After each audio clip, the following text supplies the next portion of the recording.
I think you need to make a clear distinction in between identity politics and populism. What we're going to do is we're not going to channel the anger of the minority and say, whoa, we have to kill all the Muslims, or whoa, we have to kill everyone who is pribumi. Rather, what we are going to do is, as a politician, we are going to acknowledge the fact that a child was stabbed because he looks like a Chinese. We're going to acknowledge the fact that Chinese people are required to pay more for transportation sometimes. We're going to acknowledge the fact that Chinese citizens are being thrusted with the narrative that if you get a job, you're stealing jobs from the pribumi. This is what we're going to do. We're going to acknowledge the fact that the oppressed are indeed oppressed. We are going to show the world that there is something that we need to change in the status quo. We're going to show them an urgency. On opposition side of the house, what they do is they allow the majority, who are currently using identity politics against the minority, who are currently using rhetorics that say Chinese people do deserve to die, for instance, they're going to let this be the singular narrative that is present in society, right? This is what we don't want. We want protection of the minorities, right?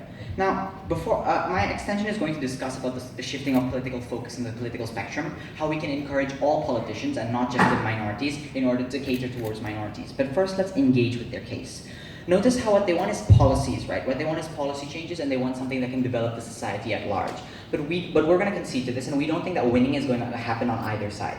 Because notice their rebuttal. They say that the minorities are always going to be the minorities, right? They concede to the fact that if you are a minority, there is already an active push against you to get elected. The current society already hates minorities in and of itself. We don't think that winning something is viable on either side of the house, right? Because what do they want to champion? They want to say that you want to give economic policies, you want to give things that can develop the society. But notice how inexclusive this is. Everyone can make an economic policy, right? Everyone can say that they want to increase the development of Indonesia's economic growth to 7%, for instance. Anyone can say that. But the difference is, what the majority has is not only can they use these economic policies, but they can also channel the populism, right? They can also tell the people that if you are a majority, you shouldn't vote for Chinese Christians because otherwise you're kafir, for instance. This means that the majority systematically always has the ability to win. So that shouldn't be the focus of this debate. You shouldn't listen to any of their arguments talking about policies or trust or anything, because we're not going to win. That's simply pragmatic.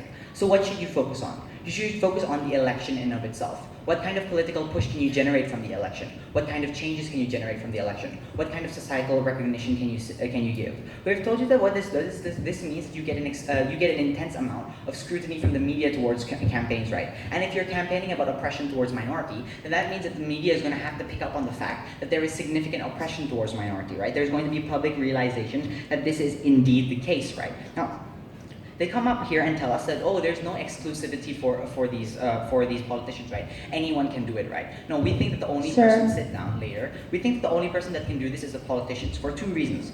First of all, because we believe that these politicians have a certain amount of legitimacy, right? That is to say that when you're standing in a suit in front of people giving a presidential election, for example, that is much more credible and much more legitimate than being someone parading on the streets who may or may not be wearing clothes. This is the kind of legitimacy that allows us to get a broad amount of support towards our cause, right? But second reason, because we're fighting on the same ground. We recognize that right now the vast amount of narrative that's coming to oppress the minority comes from politics. The reason why there's so much hatred for Chinese people is because Anies Baswedan campaigned against the Chinese people during the politics, right? During these campaigns. Therefore, the most effective mechanism to present a counter narrative, the most effective way to campaign against this is to also take them on the same ground. Also to take them on the same ground of campaigning, where we campaign, we say that yes, these Chinese citizens in a moment are being oppressed, and yes, there is something that we can do about it. Before I proceed, the POI.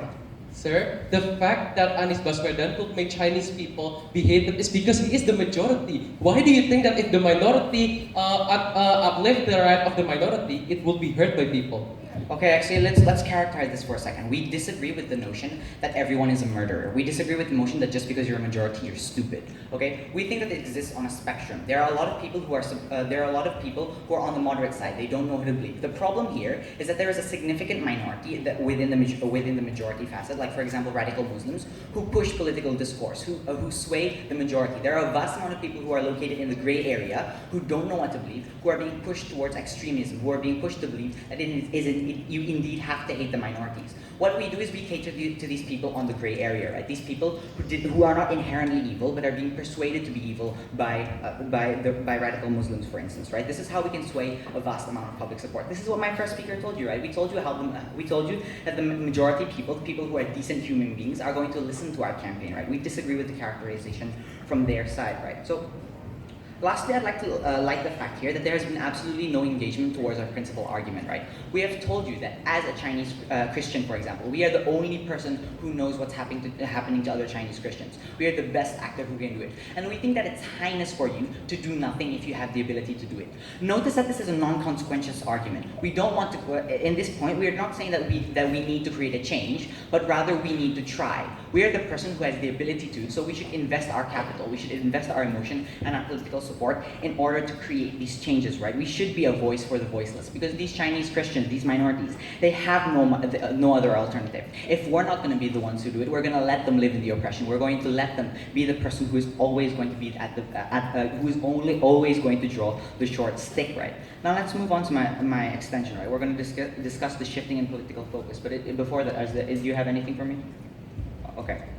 Okay, so let's discuss first how politics actually operates, right? Let's discuss the mechanisms of campaigns. We think that for the most part, it acts in a responsive manner. That is to say that candidates respond to each other's policies, candidates create discourse, and candidates talk with each other about the kind of things that they want to propose, right? This is what happens in presidential elections, presidential debates, for example, where you have the conservatives and the liberals discussing on certain policies, right? Now, what this means is there's always going to be a comparison in the status quo. In campaigns, there's always going to be a comparison in between what one side does, in between what one party does and what the other party does, right?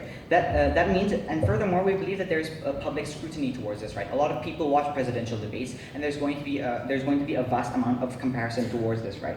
So we think that the policies that are brought by each side actually help shape the process of political spectrum and political focus, right? That is to say that if everyone's going to be discussing economic policies, then the entire political spectrum will simply talk about how do you create the best economic policies. If people are focusing on social issues, then the entire election will always be about these social issues, right? So what happens in the status quo, right, is because there is no voice for the minorities, right? No one listens to what concerns the minorities have, and thus it is easy and it's viable to get away with not providing any help for the minorities. That is to say that there's no discussion of how minorities are treated. There's active silencing towards the discussion of minority policies. What does our proposal change? We think that this means that there's going to be some recognition to the fact that these minorities are being oppressed, and there's going to be recognition to the fact that it's possible to create policies to change this, right? As a presidential candidate, for example, I can say I will make a policy that guarantees prevents job discrimination against Chinese Catholics, right? That's the kind of thing that we stand for, and thus we think that other politicians are also going to have to respond to this policy. They're going to have to say, well, if they're creating a job discrimination, what should I do? And this means there are either two things. Either they can do nothing, and either the other candidates can continue to oppress the minority and lose their voter support because people realize that they're actually being a douchebag, or what they're going to do is they're going to have to cater to the minority as well. They're going to have to realize that they do need to create policies for the minorities. So if you want to protect the most vulnerable actor, the people who have no alternatives, the people who are being stabbed just because their eyes are small, you should vote for the side that creates policies for them. You should side with team government.